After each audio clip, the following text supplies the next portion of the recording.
This is our Colorado lounge. Oh, it's beautiful. My God. This place is fantastic, isn't it, hon? Sure is. God, I've never seen anything like this before.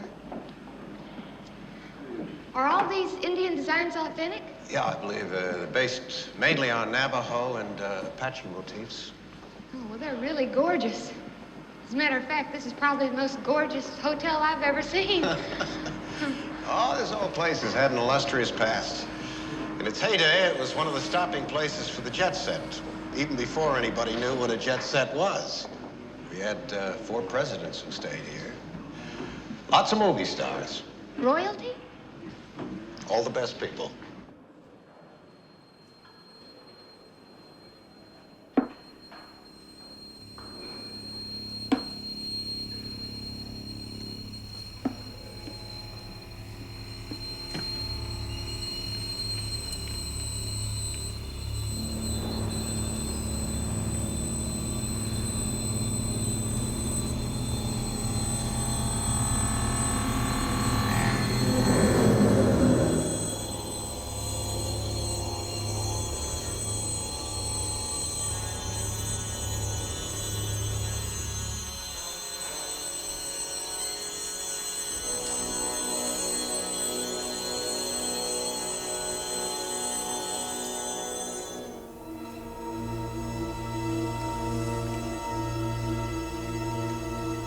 Staff wing of the hotel.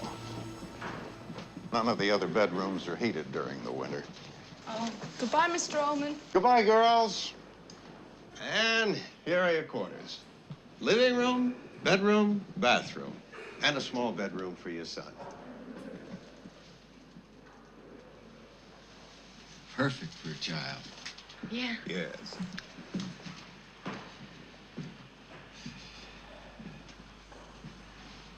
Well, the place is very nicely self-contained. Easy to keep. Cozy. Yes, very cozy for a family. And if you feel like spreading out, you have the rest of the hotel to move around in. Well, it's very, homey. Yeah. This is our famous hedge maze. It's quite an attraction around here. The walls are 13 feet high, and the hedge is about as old as the hotel itself. It's a lot of fun, but I wouldn't want to go in there unless I had an hour to spare to find my way out. When was the Overlook built? Construction started in 1907. It's finished in 1909. The site is supposed to be located on an Indian burial ground, and I believe they actually had to repel a few Indian attacks as they were building it. That's our snowcat. Can you both drive a car? Yes. That's fine. Because basically, the snowcat operates very much like a car, and it won't take you long to get the hang of it. As a matter of fact, we brought a decorator in from Chicago just last year to refurbish this part of the hotel. Oh, well, he sure did a beautiful job. Pink and gold are my favorite colors. Ah, well, this is our gold ballroom. Oh, I'll say. We can accommodate up to 300 people here very comfortably. Boy, I bet you we could really have a good party in this room, huh, hon? I'm afraid you're not going to do too well here unless you brought your own supplies. We always remove all the booze from the premises when we shut down. That reduces the insurance we normally have to carry.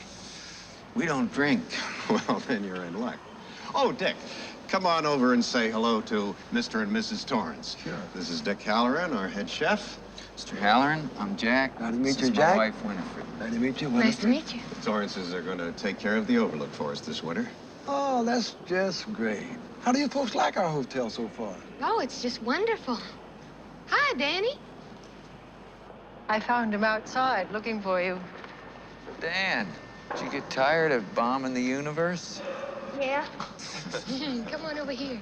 Thanks. Thank you, Susie. Dick, if you're ready to do it now, I think it'd be a good idea if you could show Mrs. Torrance the kitchen while I continue on with Jack. It'd be a pleasure. Right this way, Mrs. Torrance. Great. See you later, hon. Bye, darling. Mrs. Torrance, your husband introduced you as Winifred. Now, are you a Winnie or a Freddie? I'm a Wendy. Oh, Wendy, that's nice. That's the prettiest. God, this is the kitchen, huh? Yeah, this is it. How do you like it, Danny? Is it big enough for you? Yeah, it's the biggest place I've ever seen. Yeah, this whole place is such an enormous maze. I feel like I'll have to leave a trail of breadcrumbs every time I come in. Don't let it get you down, Mrs. Torrance. It's big, but it still ain't nothing but a kitchen. And a lot of this stuff you'll never have to touch. I wouldn't know what to do with it if I did. Well, one thing for sure, you don't have to worry about food because you folks will eat up here a whole year and never have the same menu twice. Now, right here is our walk-in freezer. Now, this is where we keep all of our meat. You got 15 rib roasts, 30 10-pound bags of hamburger. We got 12 turkeys, about 40 chickens, 50 sirloin steaks, 2 dozen of pork roasts, and 20 legs of lamb. You like lamb, Doc? No, You don't?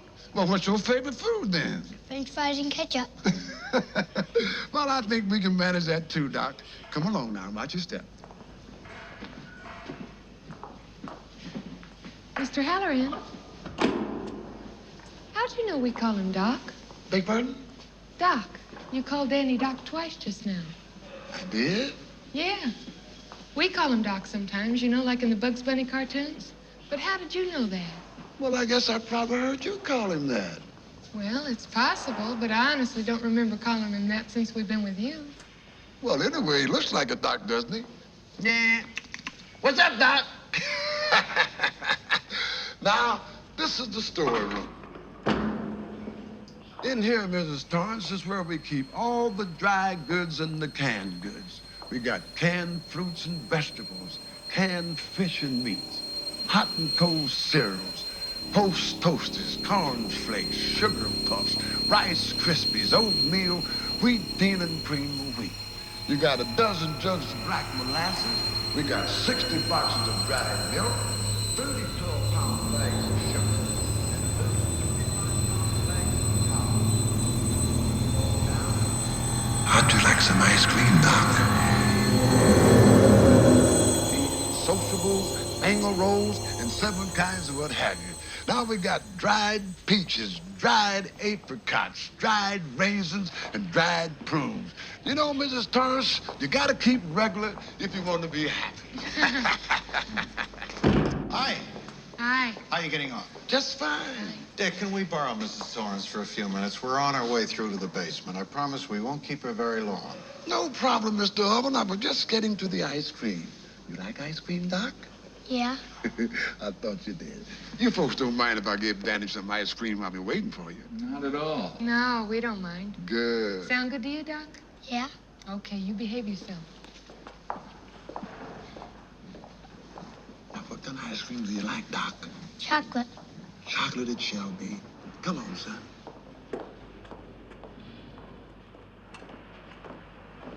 It's amazing how much activity's going on today. Yes, well, the guests and some of the staff left yesterday, but the last day's always very hectic. Everybody wants to be on their way as early as possible.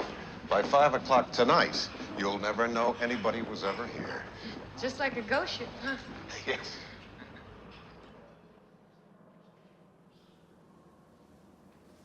Do you know how I knew your name was Doc?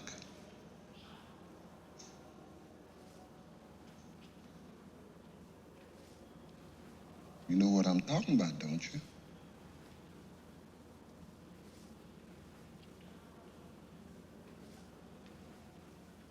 I can remember when I was a little boy, my grandmother and I could hold conversations entirely without ever opening our mouths. She called it shining. And for a long time, I thought it was just the two of us that had the shine to us. Just like you probably thought you was the only one.